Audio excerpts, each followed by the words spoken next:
I love I like being alone in my truck. I like the quiet. I like my thoughts. I'm happy, always happy to walk in the door. And it always seems like I'm just as happy walking out on Monday morning to jump in this truck. I love the brotherhood. It's cool to pull into a truck stop and see the boys still sitting in lawn chairs with their guitars. And you can just grab your guitar, walk over, and you know, you don't even have to ask about names. We're truck drivers.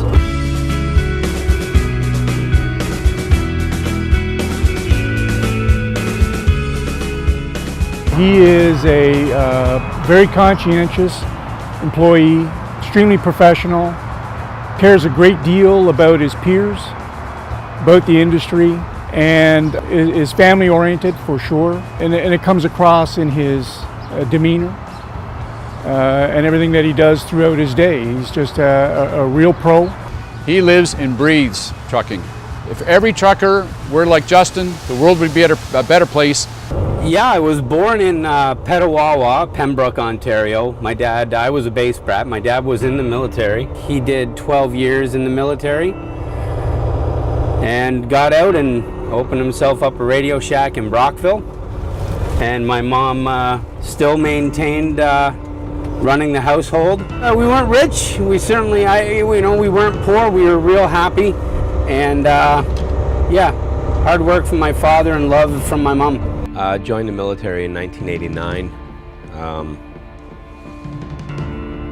Had a bucket list of things that I wanted to check off and accomplish. I wanted to represent my country. I was in Bosnia from 92 and 93, and we were in some pretty heavy stuff there. Not as bad as some, but a lot worse than others. Snipers were a big thing there. I got shot at a few times. We found a mass grave, and that was just ethnic cleansing on their way out. The Serbs would kick the tops off the lids of the Croatian graves, shoot the dead bodies, just to play a mental game. And then they would leave the tops off. The weather where I was at was a lot like it is here. So rain would fill those cement boxes. The bones would float to the top. Wild animals would come and pull the bodies everywhere. The Padre showed up with their hazmat suits on and a group of people, and would pick up, make sure you've got one skull in that box.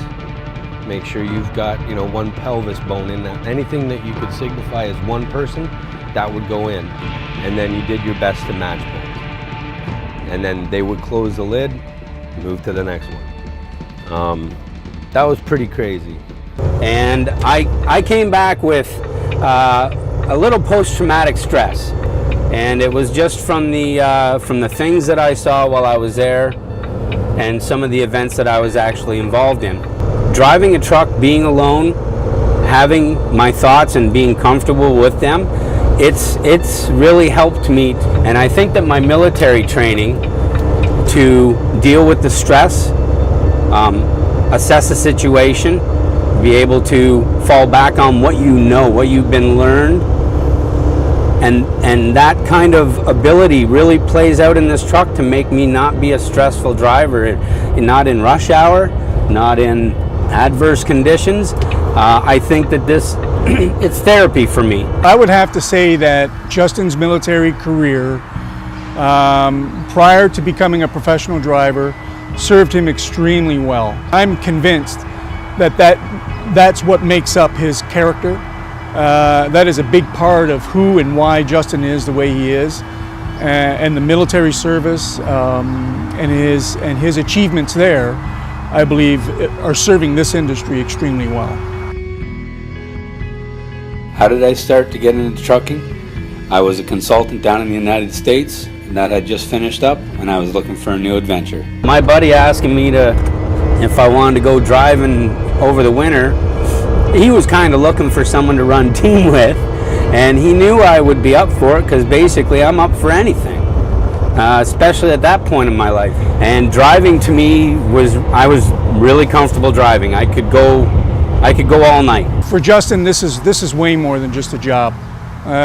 Anybody who spends 3 minutes in the same room with Justin Martin will know that this guy is completely passionate. He's all in about this industry. He's a wonderful advocate for the Canadian trucking industry and the Ontario industry in general, and certainly for ITS here. We could not be prouder. Somehow he's picked up, maybe it's to his time in the armed forces, I'm not sure, but he's very safety oriented and he wants all drivers to think safety first. He loads up his videos on YouTube. He's trying to educate other drivers, younger drivers and older drivers. He thinks of things differently. He has a very open mind in how to look at things, and I think everybody should listen to him. Having been a road knight for the last year and 3/4, it's been amazing. And getting to be a road knight, getting to go to those schools, talk to those kids, talk about safety, talk about careers with the ones that are leaving high school and going to college. But talking to those little kids, the ones that want to get up in this truck and honk that horn, they want to hear that horn, that's the best. To represent the OTA, to wear their crest, to know that I'm representing my company, that's a lot of pride.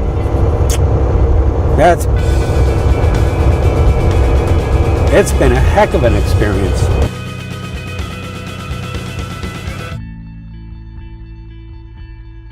The first thing my dad did say when I told him about it, he was the first person that I told that I was receiving this honor, was that your mom would be proud.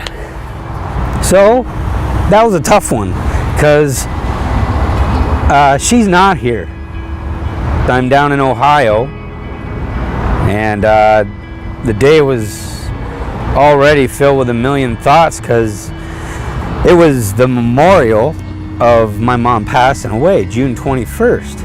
And then I get a phone call saying, hey, so we're gonna pick you as driver of the year.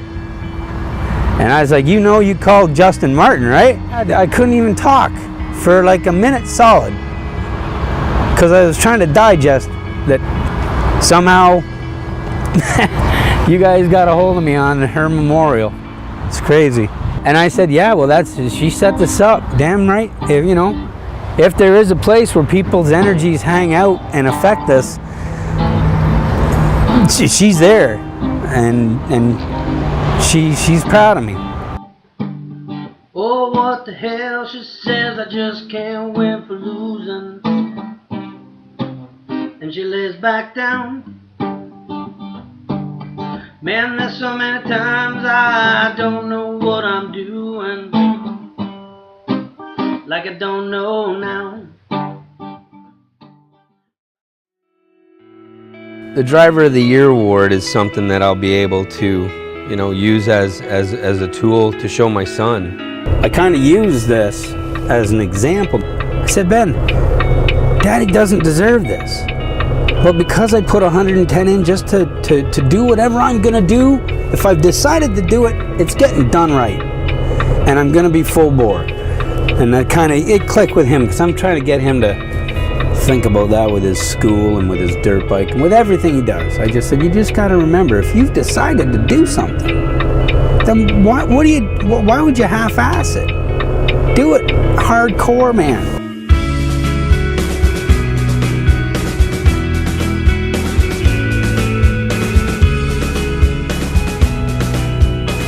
What's next for me? I don't know. All I know is that this job allows me to give my son a better life. I just want to put a smile on his face. Is trying to make him have memories, and memories for however much longer I get to hold on to them.